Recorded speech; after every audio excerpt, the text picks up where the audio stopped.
Welcome to Heart to Heart with Lisa and Elliot. Lisa, what activity do you engage in that involves all of you? Your mind, your body, and your soul or spirit? I feel that it's almost, the real question is, how am I able to involve every part of me in every activity that I do? And I feel like there are different words for that when we are able to accomplish that. One of them that comes to my mind is flow. When we reach a mastery of something and we're fully engaged, something beyond focused, but just in a place of awareness and really feeling, but also completely open in our mind so that that part's engaged, being guided by something deeper even than intuition, and that's our heart. For me, when does that happen the most? For sure, during meditation. There's no question, especially when it's by the proper guide. So everybody has different relationships with people in this lifetime, and that could be, certain people will resonate with us more. So one of the guides who resonates with me is Irmansha, who is the founder of Reiki Tummo practice. And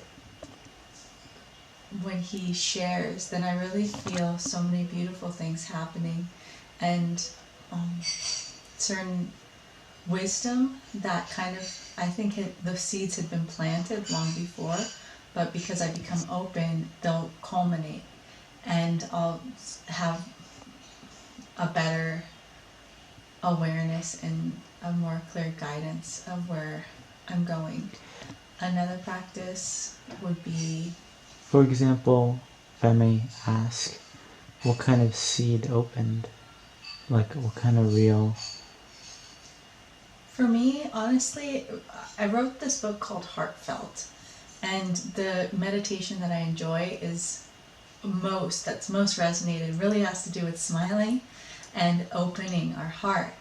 And love, for me, has always been my religion, my practice. That's the one that I've never felt could possibly come up short, really, at least when I do remember that. So for me, some of the seeds that have been planted have been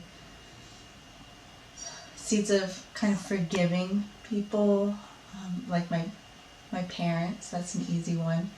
For maybe ways that I've felt judged or treated not the best, and realizing that they're actually human beings too, and that they're doing the best they can. And honestly, everybody's really loving in the way that we know how to.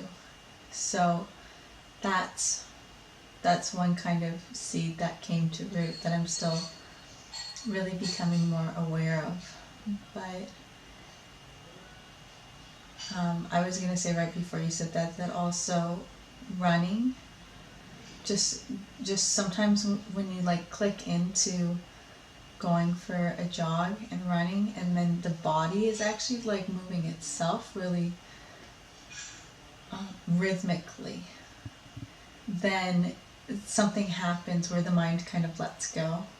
And then actually, some people think, well, I don't know about any of this mushy spiritual stuff, this heart stuff, this love stuff. I don't know about any of that. I follow the mind and I follow logic. Well, the real truth is that when you're following your heart, there's actually a connection made to your mind as well. So anything that you learn to be true spiritually will sync up logically and will agree with real science. And there's it's that in between, that where the truth is. So Like, what kind of example that syncs up? Okay, there's this one example from my book. Heartfelt, where I talk about sage or incense, and lots of religions use it. I mean, tons of them. Catholicism uses it, burning the sage. Buddhism, Hinduism, Judaism, lots and lots of different religions and spiritual practices use it during ritual, right? So they're doing it because it's kind of like ordained, so it's been passed down from generations or whatever. But sage smoke actually eliminates like 98% of airborne toxins from the air. So it's actually quite literally cleaning the space. And in the religions, however it's understood, whether it's a spiritual cleansing or something like that, that's syncing up with science. That's actually cleaning the air. So you can see there, we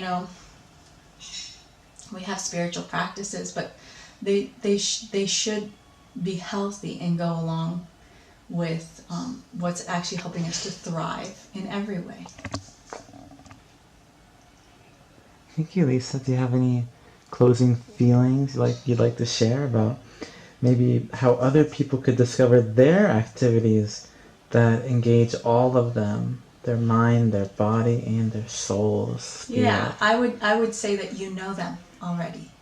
I was talking with somebody at Trader Joe's, and he was saying how he enjoyed skateboarding, and I said, because I had just been talking about Heartfelt, the meditation book and stuff like that, and he was like, oh yeah, he was talking about skateboarding. I said, well, that can be a spiritual practice too.